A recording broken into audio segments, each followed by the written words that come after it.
So guys welcome back বৃন্দাবনের আরও একটি নতুন এপিসোডে তোমাদের স্বাগতম জানাচ্ছি। তো গাইস আগের এপিসোডে দেখেছিলে তোমরা পিতার নৃত্য আর রমনরতি ধুলো মাখামাখি। তো এখন আমরা বেরোচ্ছি গেট দিয়ে, তো বাইরে যাবো এবার অন্য জায়গায় দর্শন করতে যাবো গাইস। আর এই যে রয়েছে আরও একজন ব্লগার। আর গাইস যাই হোক এখন চলো বাইরে বেরোনো যাক। আর তোমরা যদি লং ভিডিও চাও তাহলে কমেন্ট করো, আমি অবশ্যই তোমাদের জন্য একটা লং ভিডিও বানাবো।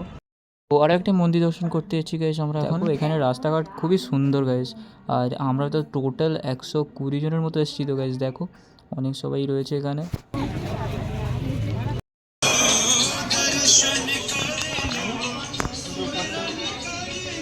তো গাইস দেখো এখানে রয়েছে মার্কেট, আর এখানে অনেক কিছু কেনার জিনিস রয়েছে। সব থেকে বেশি রয়েছে এখানে ঠাকুরের মূর্তি আর চুড়ি, আরও অনেক কিছু রয়েছে। এখানে সব থেকে মজার জিনিসটা হচ্ছে গাইস, এখান থেকে দিদি কিছু কেনাকাটি করবে বলে, কিন্তু দাদা সব থেকে আগে চলে যাচ্ছে, ওকে কিছু কিনেই দিচ্ছে না। তার জন্য দিদির মনটা খুবই খারাপ হয়ে গেছে। আর আমার সব থেকে ভালো লাগছিলো গাইস এখানে ইউনিক এই ছাতাগুলো।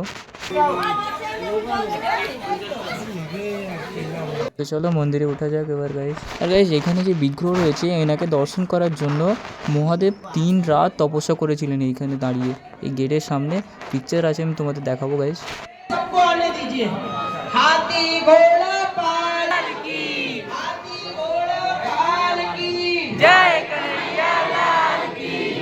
আর গাইস দেখো মহাদেবের যেখানে মূর্তি রয়েছে ওইখানেই মহাদেব অপেক্ষা করেছিলেন, 3 রাত তপস্যা করেছিলেন গাইস। আর গাইস এখানে কোনো রকমের ক্যামেরা এলাও ছিল না, তার জন্য আমি কোনো রকমের ভিডিও করতে পারিনি, না ফটো নিতে পেরেছি। তো গাইস সরি তার জন্য।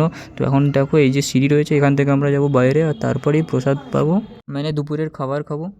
আর গাইস এখানে রাস্তায় বা অন্য জায়গায় তোমরা যেই জিনিসটা সবথেকে বেশি দেখতে পাবে তাই হচ্ছে এই গোমাতা।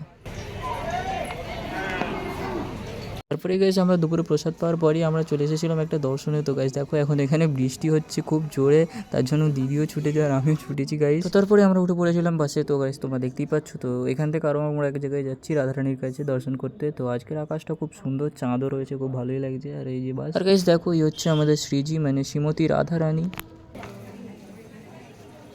আর এইখানে আরও একটি বিগ্রহ রয়েছে রাধা কৃষ্ণের। তো গাইস গৌরসুন্দর ও রাধারানীর বিগ্রহ দর্শন করে আমরা চলে এসেছি মন্দিরের পিছন দিয়ে পরিক্রমা করতে। আর গাইস এখানে হচ্ছে কীর্তন। আর তোমরা যদি নেক্সট এপিসোড দেখতে চাও তাহলে প্লিজ চ্যানেলটাকে সাবস্ক্রাইব করে নাও। দেখা হচ্ছে নেক্সট এপিসোডে।